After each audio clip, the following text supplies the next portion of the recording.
Hi friends, आप सभी को बहुत बहुत स्वागत है तनुजा विलेज ब्लॉग में। आशा करती हूँ सब लोग बहुत ही अच्छे होंगे। तो ये देखिए, आज वो दिन है जिस दिन मेरी मम्मी पापा घर जा रहे हैं। और अभी तो लगता था कि अभी अभी आए हैं, लेकिन अभी देखिए जाने का टाइम भी हो गया है। तो अच्छा तो नहीं लगता बिल्कुल भी। मम्मी पापा आते हैं और चले जाते हैं। बाकी लोगों का और है, लेकिन माँ बाप का और है। माँ बाप बाकी लोगों के साथ जो है हम लोग उनको कंपेयर नहीं कर सकते हैं, क्योंकि माँ बाप का जो जगह है वो सबसे ऊपर होता है और उनके लिए हमारे दिल में सबसे ज़्यादा प्यार रहता है। और वही हो रहा था आज। मुझे बिल्कुल अच्छा नहीं लग रहा था, क्योंकि आज वो लोग का जाने का टाइम हो गया है। और मैं बोल रही थी उनको कि आज के दिन रुक जाओ, कल चले जाना, लेकिन मेरे पापा का जो है ना काम है, तो इसीलिए उनको जाना पड़ रहा है। और काम तो वैसे ज़रूरी है करना, क्योंकि 5 दिन का छुट्टी था उनका। और अभी तो वैसे 5 दिन भी पूरा हो गया है। और सुबह सुबह ना मुझे बिल्कुल भी अच्छा नहीं लग रहा था, लेकिन काम तो करना ही पड़ता है। तो सुबह मैं उठने के बाद फिर कुछ भी नहीं कर पाई थी, बस बैठी थी थोड़ी देर टाइम के लिए। फिर सोच रही थी कि कैसे क्या आज का दिन कैसे बीतेगा, क्योंकि जिस दिन मेरी मम्मी लोग आते हैं और चले जाते हैं ना, उस दिन मुझे दिन भर क्या 2-3 दिन तक अच्छा नहीं लगता। तो वही मैं सोच रही थी कि आज का दिन कैसे बीतेगा, दिन भर मैं क्या करूँगी, कैसे करूँगी। और देखिए यहाँ पे सब लोग उठ गए थे, तो फिर मैं जो है कंबल वगैरह जो भी बिछा के हम लोग सोए थे, तो वो सब मैं यहाँ पे उठा रही थी, समेट रही थी सारी चीज़ों को। और उसके बाद झाड़ू बर्तन सब करना होगा। और मैं आज जल्दी खाना भी बनाऊँगी, क्योंकि मम्मी पापा आज खाना खा के ही जाएंगे। और वैसे ट्रेन का टाइम तो था 11 साढ़े 11 बजे का, लेकिन ना बहुत ही लेट है। आज 3-4 बजे के करीब दिखा रहा है ट्रेन का आने का टाइम। तो मैं मम्मी को बोल रही थी कि आप लोग ना जल्दी मत जाओ, क्योंकि इतना जल्दी जाके वहाँ पे करेंगे क्या। रेलवे स्टेशन में तो वैसे बैठना ही है, बैठ बैठ के बोर हो जाएंगे फिर। तो इसलिए मैं बोल रही थी खाना पीना करके जाना आराम से। 12 बजे यहाँ पे बस जाता है। तो हमारे यहाँ से रायगढ़ का जो है 30 किलोमीटर पड़ता है दूरी। लेकिन ना अगर हम बस में जाते हैं तो 1-1.5 घंटा के अंदर ही पहुँच जाते हैं रायगढ़। तो वहाँ से फिर ऑटो लेके रेलवे स्टेशन जाना पड़ता है। तो बस मैं वही बोल रही थी, 12 बजे भी जाओगे ना तो भी 2-3 घंटा बैठना ही पड़ेगा, क्योंकि 4 बजे से पहले तो गाड़ी ट्रेन जो है वो आएगी नहीं। तो बस वही इसके लिए ना मम्मी जो है सुबह उठते ही मैं झाड़ू बर्तन की, और मेरी मम्मी जो है सब्ज़ी वगैरह काट रही थी खाना बनाने के लिए। और आज हस्बैंड बोले थे कि आज नाश्ता मत बनाना, आज कुछ बाहर से लेके आ जाएंगे और वही नाश्ता हो जाएगा आज का। और जल्दी खाना मैं बना देती हूँ, तो मम्मी पापा भी खा के चले जाएंगे, क्योंकि नाश्ता और खाना दोनों जल्दी नहीं हो पाएगा। क्योंकि आजकल तो जो विंटर का सीज़न है ना, तो उसमें ना उठते ही 8 बज जाता है, तो उतना जल्दी दोनों काम नहीं होगा। तो इसीलिए मैं ना हाँ यहाँ पे झाड़ू कर रही थी। मम्मी को बोली कि सब्जी काट देना, फिर मैं बना भी दूँगी। तो यहाँ पे हस्बैंड मुझे ना बहुत ज़्यादा मजाक उड़ा रहे थे, बोल रहे थे कि अगर किसी को नौकरानी चाहिए तो कांटेक्ट करना बोल के। तो ऐसे ही चल रहा था हंसी मजाक बहुत ज़्यादा, और अच्छा नहीं लग रहा था। फिर भी हस्बैंड की बातें सुनकर ना हंसी आ गई।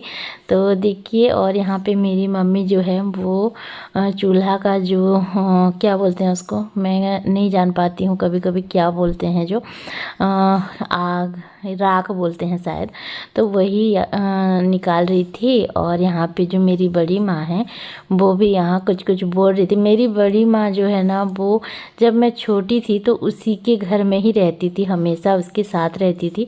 तो वो वही बोल रही थी कि जो भी लोग हमारे घर आते थे सब लोग बोलते थे कि ये आपकी बेटी है बोल के। तो वो सुना रही थी हस्बैंड को कहानी, पूरा स्टोरी, कि पहले कैसे लोग धोखा खाते थे कि ये नहीं, ये मेरी बेटी है बोल के। तो यहाँ पे देखिए रिंकी, दोनों जीजा साली में अभी हंसी मजाक चल रही है। और वो बोल रहे थे कि तेरी दीदी का रेट क्या है काम करने का। तो हंस रहे थे दोनों ये सब बोल के। तो मेरा जो है ना बैक साइड का एरिया जो है वो भी मैं अभी झाड़ू कर लूँगी। मुझे ना आज बिल्कुल भी नहाना नहीं है क्योंकि आज ना बहुत ज़्यादा ठंडी लग रही है, बहुत ज़्यादा। अभी 2 दिन हो गया ना, बहुत ही ज़्यादा हवा भी चल रही है, तो बिल्कुल भी मतलब क्या बोलूँ, नहाने का मन ही नहीं कर रहा है। तो मैं ना झाड़ू बर्तन सब करने के बाद फिर ब्रश करके नाश्ता कर लेती हूँ। और मैं ना कभी कभी ऐसा होता है कि मैं ब्रश करके खाना खाने के बाद ही अगर जब नहाती हूँ तभी पूजा करती हूँ। तो मेरा कुछ रूटीन अभी ऐसे ही चल रहा है। तो देखिए यहाँ पे नाश्ता भी आ गया था और यहाँ पे जो है करेला और कुंदरू जो है ना एक साथ मिला के उसकी भुंजिया भी बन रही थी चूल्हे पर लोहे के कढ़ाई में। तो ये मेरी सासू माँ को रिंकी जो है लेके जा रही है नाश्ता देने के लिए। और यहाँ पे मैं सबके लिए निकाल रही थी नाश्ता। सब लोगों ने नाश्ता कर लिया था और उसके बाद फिर मैं यहाँ पे सेम आलू की सब्ज़ी बना रही थी। देखिए तो थोड़ा सा ना मैं इसको पकने दूँगी हल्दी और नमक के साथ। उसके बाद जाके मैं मसालों के साथ इसको अच्छे से बनाऊँगी। और ऐसे करने से ना थोड़ा सा जल्दी सब्ज़ी बन जाता है। तो देखिए यहाँ पे हल्दी थोड़ा डाल दी हूँ और थोड़ा सा नमक डाल दूँगी। स्वाद के अनुसार भी आप लोग डाल सकते हो, लेकिन मैं ऐसे ही डाल दूँगी ताकि फिर मसालों में थोड़ा सा मैं नमक ऐड करूँगी। तो बस ये सब्ज़ी भी बन जाएगी। करेला और कुंदरी का जो भुंजिया है वो तो बन ही चुका था, दाल भी बन चुकी थी, चावल भी बन गया था। तो सब कुछ खाना पीना बनाने के बाद फिर मैं जाऊँगी नहाने के लिए। और उसके बाद फिर अभी टाइम तो शायद 10:30 के ऊपर हो गया था। तो हमारे यहाँ से बस स्टैंड जो है ना वो बहुत पास में है, उतना ज़्यादा दूर में नहीं है। तो मैं मम्मी को बोल रही थी कि 15 मिनट रहेगा बस आने में और उसके बाद उसी टाइम निकलना घर से, तो ठीक पहुँच जाओगे। और देखिए यहाँ पे जो है सेम और आलू पक गया था। तो यहाँ पे मैं टमाटर डाल दी हूँ तेल में। और पहले मैं टमाटर डालती हूँ अगर जो राई का मसाला हम लोग बनाते हैं ना, उसको ना पहले डालने से उसका जो टेस्ट है वो थोड़ा सा कड़वा होता है, तो इसीलिए मैं ना ज़्यादा उसको भूनती नहीं हूँ। और जीरा का मसाला जो होता है उसको तो भुना जाता है अच्छे से ऑयल निकलने तक, लेकिन ना राई का जो मसाला होता है उसको नहीं भुना जाता ज़्यादा, क्योंकि उसमें से कड़वी लगती है फिर सब्ज़ी। इसीलिए ना मैं पहले टमाटर को डाल दी हूँ, उसके बाद थोड़ा सा नमक और हल्दी डाल दूँगी। और उसी के हिसाब से नमक डालना है क्योंकि मुझे ना थोड़ा सा सब्ज़ी में मैंने डाला हुआ था। तो बस सब्ज़ी भी बन गई थी। पूरा फुल रेसिपी मैं आप लोगों के साथ शेयर नहीं की। तो यहाँ पे देखिए पापा और कृष्णा अभी जा रहे हैं, तो वो मुझे बाय बोल रहे थे और कृष्णा को भी बोल रहे थे बाय बोलने के लिए। तो कृष्णा ना उसे नहीं पता है कि ये लोग जाने वाले हैं, क्योंकि वो इतनी भी बड़ी नहीं हुई है, ये सब नहीं जान पाती है अभी। अगले साल तक शायद वो सब कुछ जान पाएगी कि अभी नाना और जो है नानी जा रहे हैं बोल के, और उनके साथ जाने के लिए फिर जिद करेगी। तो देखिए ये फ्रॉक जो है ना वो कृष्णा का लास्ट बर्थडे, मतलब उसका फर्स्ट बर्थडे जो था ना पहले साल का, तो उसी का था। तो उस टाइम तो वो नहीं पहनी, क्योंकि उस टाइम उसको जब हम लोग ये ड्रेस पहनाए थे ना बहुत रोई थी। तो मैं इस बार अलग ड्रेस मंगाई थी। उसका कलर थोड़ा सा ठीक नहीं था, क्योंकि पिंक कलर जो है बर्थडे के लिए ठीक रहता है, लेकिन ना फिर भी मुझे अच्छा लगा था वो ड्रेस नेवी ब्लू कलर का। तो बस वो मैं मंगाई थी। और अभी जब मैं कुछ कपड़े निकाल रही थी तो मुझे ये दिख गया कृष्णा का फर्स्ट बर्थडे का ड्रेस। तो फिर उसको मैं दिखा दी, तो वो बोली कि पहना दो, और उसको मैं पहना दी हूँ। देखिए तो यहाँ पे मेरी मम्मी ना रो रही थी, तो कृष्णा ना उसको मत रो बोल रही थी और फिर पीट भी रही थी, मत रो मामा बोल रही थी, मामा बोलती है वो। तो बस वही था, अच्छा नहीं लग रहा था मुझे, और मेरी मम्मी को ना और भी ज़्यादा अच्छा नहीं लग रहा था, क्योंकि कृष्णा के साथ वो ना हमेशा रहना चाहती है, लेकिन वही था कि जाना तो है ही, क्योंकि घर छोड़ के तो हमेशा नहीं रह सकते ना किसी के घर में। और मैं आप लोग को ये भी बता दूँ, जैसे आप लोगों को पता है मेरी कोई भाई या फिर मेरी बहन भी नहीं है, ये तो मेरी मामा जी की लड़की है जो हमारे साथ रहती है। तो कभी अभी तो जैसे मेरी मम्मी पापा सब कुछ कर पा रहे हैं, तो अभी तो आके वो मेरे घर में रहेंगे नहीं। जिस दिन उनको लगेगा कि नहीं अब और कुछ नहीं कर पाएंगे और अभी हमें किसी की सहारे की ज़रूरत है, तो उस दिन वो लोग मेरे यहाँ ही रहेंगे, क्योंकि और तो कोई है नहीं रखने के लिए। मैं ही उनके लिए बेटा और बेटी दोनों हूँ, तो उसी के लिए ही मैं उनको बोलती हूँ कि जितना दिन आप लोग लगता है आप लोगों को कि नहीं अभी हम लोग कर पा रहे हैं, तो आप लोग उतना दिन घर पे रहो, और जिस दिन लगेगा कि नहीं अभी हम लोग नहीं कर पाएंगे कुछ भी, या फिर किसी की सहारे की ज़रूरत होगी ना, तो उस दिन आप लोग मेरे यहाँ आ जाना और फिर हम लोग साथ रहेंगे।